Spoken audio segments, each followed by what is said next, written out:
And where most people go wrong is they write really generic ads like fence contractor, number one fence contractor in Jacksonville, 5-star reviews.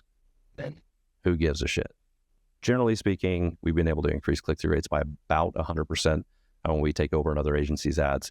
If the ad is very clickbaity and what they see on that page is very different, or you send them to the wrong destination, ultimately, it doesn't matter how much traffic you get, it is going to fail. Hey, what is up, guys? Dustin here with Life by the Horns, powered by BestLyfe Group, where we're all bull and no bullshit.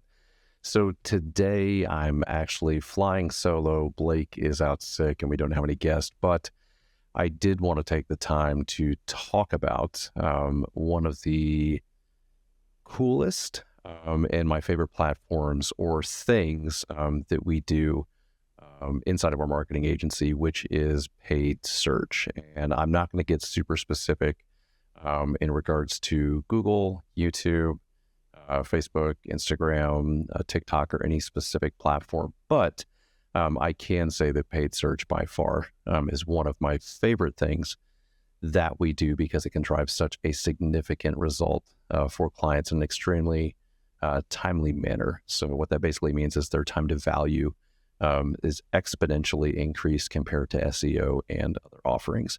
But with paid search, there's a couple of different things that I wanted to go over today, and there's 4 actual primary things that I wanted to go over with everybody because there seems to be some confusion with, I would say, a lot of amateurs in the space or people that are doing this for their first time, that they have tried ads and they simply just don't work.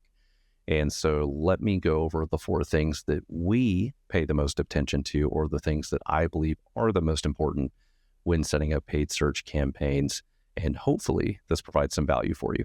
So the first thing, and again, regardless of the platform, that is the most important to me and our team when we're setting up any type of paid search campaign, is accurate data tracking.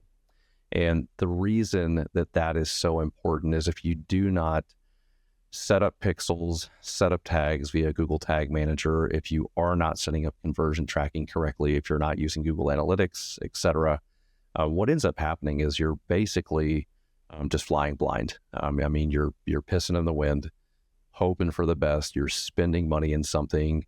You will see in platform the amount of clicks that you're getting, the amount of impressions that you're getting, but what you're going to be missing, unless that's the only thing that you care about, like with an awareness campaign, is you're going to be missing the actual ROAS, or return on ad spend, that you should be expecting with any campaign that you are running. So for most of you guys, when running a campaign, again, unless it's awareness or just driving traffic to a site, ultimately the goal is new customers or signups or something of that for that matter.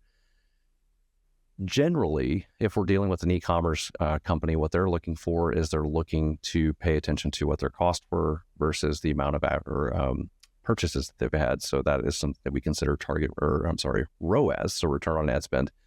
And with those, it's really simple. It's how much money did I get or put in, and how much money did I get back? And if you're working with an agency and you're an e-commerce based company, you definitely want to make sure that they are tracking this for you.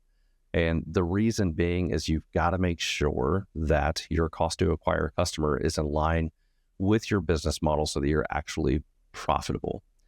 And so that's just e-commerce. So again, money that goes in versus money that you actually acquire that should be tracked down to the receipt. But let's say you're a home service provider or a lawyer or so many other things under the sun. You're not looking for like actual tangible value for somebody that checked out, because that's not something you offer. You're looking for leads. So you need to make sure that you're actually tracking lead form submissions, that the data and the people that are actually coming through are real and not fictitious.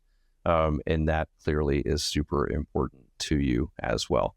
Again, if you're not tracking any of these things, a lot of things can actually go terribly south. So for instance, if I were running a campaign for an e-commerce company and the customer told me, like, listen, I know my cost to acquire a customer, what it needs to be.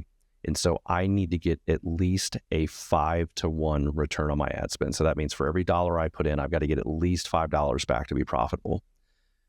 you can actually, in a relatively short period of time after you have enough conversions come through, tell Google, hey, this is the target return on ad spend that we have to have in order to spend money. And then Google, based off of the information that it knows from your campaigns and then auction insights, et cetera, can then say, okay, well, in order to satisfy this, we can only deliver these ads in front of people that have the highest buyer intent based off of all the things that Google knows by following us all around. So if you are tracking things correctly, it is relatively easy for Google to do this and satisfy what your target ROAS is. Now, if you put something like a 20-to-1 return, chances are you're never going to spend any money because Google's not going to satisfy that. They are going to be realistic. But if you have something that is realistic with how your campaigns are currently running, and then you slowly creep that up, Google should be able to satisfy it. If you don't have tracking set up properly, though, Google has no idea what the return of the average customer is. And what you'll see more often than not is either A, it's not going to spend any money, and then you're going to be super upset, or B, it could be wide open if you don't put a constraint on it. So setting up tracking, again, is super important, and not just from a bid strategy perspective, but it's super important for you as a business person to make sure that you're getting a solid return on your investment. And I had mentioned a couple of minutes ago, cost to acquire a customer. This is something that every business should know and understand. And the reason it's super important is because every industry is different. We all have very different lifetime values associated with each customer. And I can give you a case in point right here. So earlier this week, we just acquired a new customer inside of our agency. And it was wild because our current cost of acquisition just from the ad campaigns was almost $1,000. And if you're listening to this, you're like, oh my God, that's freaking crazy. I could never afford that. You guys don't know what you're doing. It is a hyper competitive space, and there are some monster mega agencies that are competing in paid search in this space. So for us, although that $1,000 seems very scary, our lifetime value of a customer is significantly higher than that. So for us, it's very easy to spend that money as long as these things are converting. It makes a lot of sense. However, in a different business that I own, in the event industry, if we're talking residential customers, our lifetime value is probably $1,000 or less. So if I had to spend $1,000 to get that customer, very, very bad. Now, if it was one of our commercial-based clients, and they were going to be with us for several years and did several events a year, and that $1,000 is actually not so bad. But it is important that you know what that CAC or cost to acquire a customer is. And the easiest way to understand that number is simply take your marketing budget, or your marketing spend, which should include ad spend plus management, plus sales team cost if you have them. So commissions, what their salary is, et cetera, and so on. Take that number, divide that by the number of new customers that have come in, and that equals your cost to acquire a customer. Obviously, the lower that number, the better it is for you. But again, you've got to understand lifetime value of a customer to make sense of that cost to acquire a customer, and that'll give you a good idea of what you can spend when it comes to marketing to get new people in the door.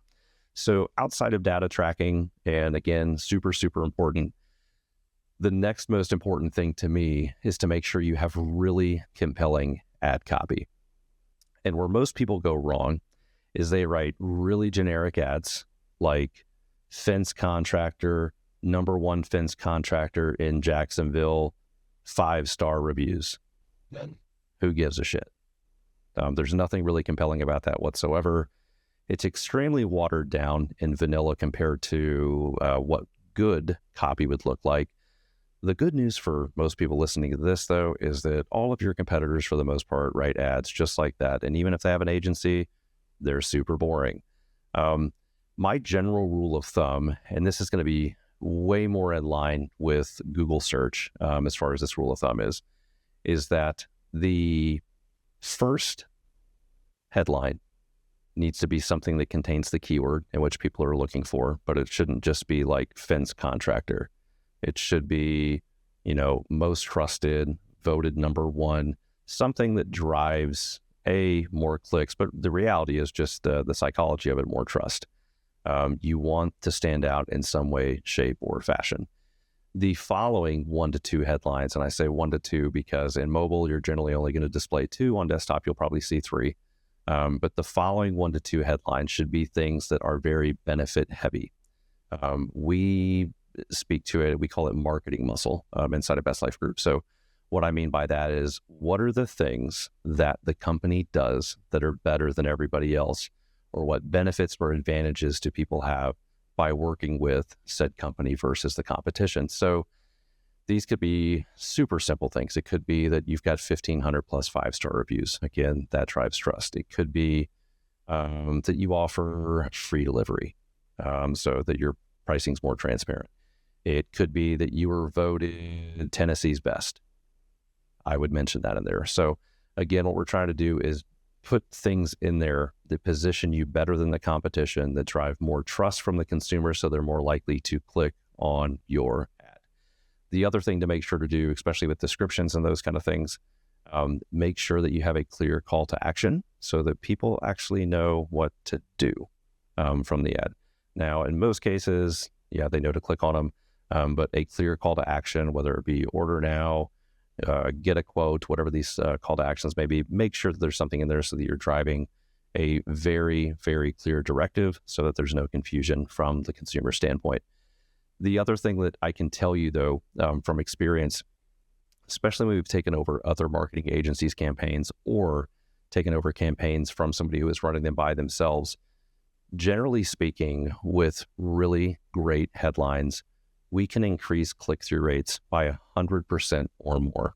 And when you're thinking of ads being the initial touch point that any consumer has with your business. So again, or actually I didn't even mention this, the point of the ad is to stop the scroll, get their attention, and drive a click. That is it. That is all it's supposed to do. It may educate them some, it may give them some information about you, but the ultimate goal of the ad is to drive a click. It's a delivery vehicle. If, and this is at the very front of this, chain of events that should happen, if we can increase the conversion rate of the ads, or the click-through rate in this case, by 100%, you are twice as likely to land a customer than you were previously. And again, we're doing this at the front end. So anytime we're doing anything with ads where I can make the biggest impact is at the front end where the ad is. And if I can increase click-through rates there significantly, you have a way, way, way higher chance of making more money and getting more leads. So again, generally speaking, we've been able to increase click-through rates by about 100% when we take over another agency's ads. And for you, that just means that you're twice as likely to get more clients. The next thing that is super important to us is to make sure that where we are sending customers is highly converting. So even if we have a really, really great ad and we say all the right things, we get all the clicks, so on and so forth, if we send somebody to a website or a landing page that is very slow, that is confusing, does not have good user experience or a good user interface, if it doesn't have clear call to actions, if the ad is very clickbaity and what they see on that page is very different, or you send them to the wrong destination, ultimately, it doesn't matter how much traffic you get, it is going to fail. So many of you have heard, you need to get a landing page built, high converting website, etc. It really depends on the industry. Generally speaking, in e-commerce based industries, you don't need to have fancy landing pages or anything. You just need to send them to a highly converting site, or in this case, the category or product offering in which they're searching for based off of the ad. Send them there. As long as those pages are built well, they're fast, they have good benefits associated with the product or the service, they should be fine. In most of your lead gen or service-based industries, it really does need to go to a landing page. And the reason being with the landing pages is you're giving people 2 options. Option number 1, they don't like what they see, they leave. Option number 2, they click and sign up. That's it. And with the landing page, because there really is no navigation, or there's no navigation, there's no menu, there's no area to call, there's no footer. I mean, literally the only option is I'm either going to do the thing that they want me to do, or I'm going to leave. And then based off of the conversion rate of that page, we're able to optimize and make lots of changes. Sometimes just changing a headline can make a significant difference. Sometimes instead of having static imagery towards the top, having an actual video explaining what it is that you do and why you're different. I know sometimes, no, all the time it makes a big difference. But the copy and the length of copy, how clear and concise the call to actions are, features and benefits, trust factors, all those things make a big difference with those pages. But as you could imagine, if you were in more of a service-based or lead gen type industry where you were just trying to get people to book in or give you their information so you could go out and give them a quote, if you're just sending them to your website where they have the opportunity to go bounce around from page to page, check out all the things you do, you're giving them a lot of time to get distracted. So more often than not, when we're looking at these things, I mean, we have friends, family, work, things going on around us. So if we give people a lot of opportunity and options to bounce around, to scroll, to click on different things, we may actually lose them in the process. They may leave the tab open, they may go do something else.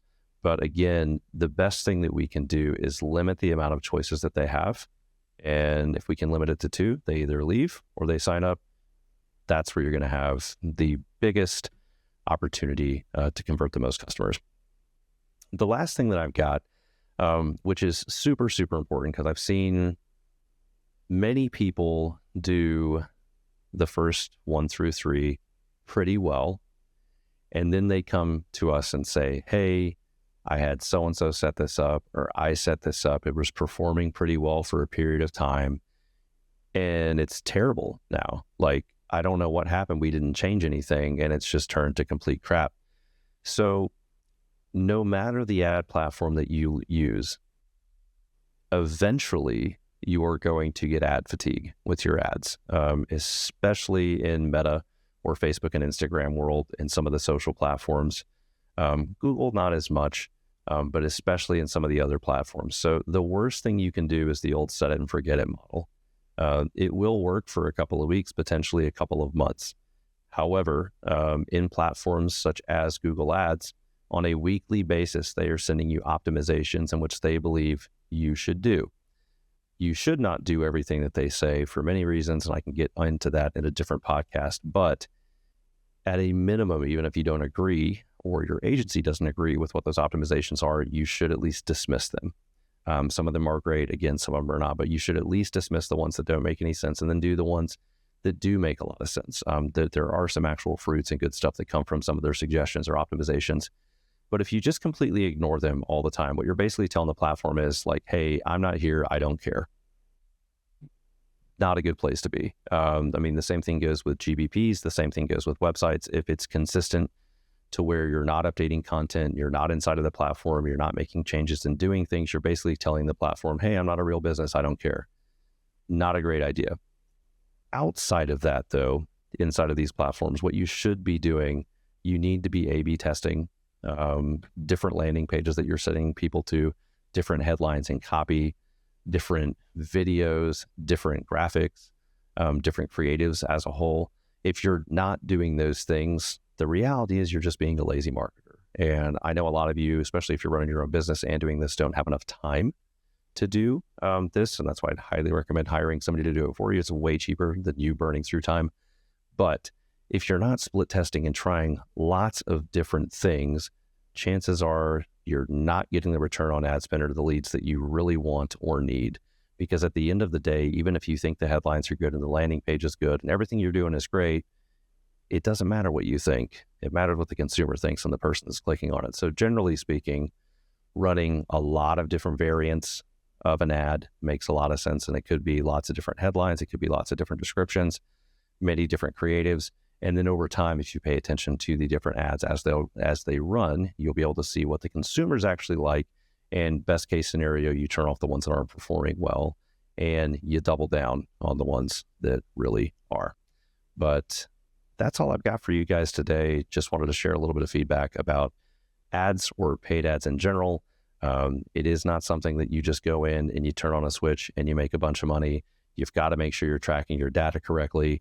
You've got to make sure you're doing continuous optimizations. You've got to make sure that you've got a great landing page or website that they're going to. And then last but definitely not least, you've got to make sure you've got compelling ad copy that's going to drive the click, which is what the ad is ultimately supposed to do. So hopefully this helps some of you guys. This was super macro level. Didn't want to get in the weeds and get super technical. But again, I hope this helps some of you guys. Have a great week. See you. Bye.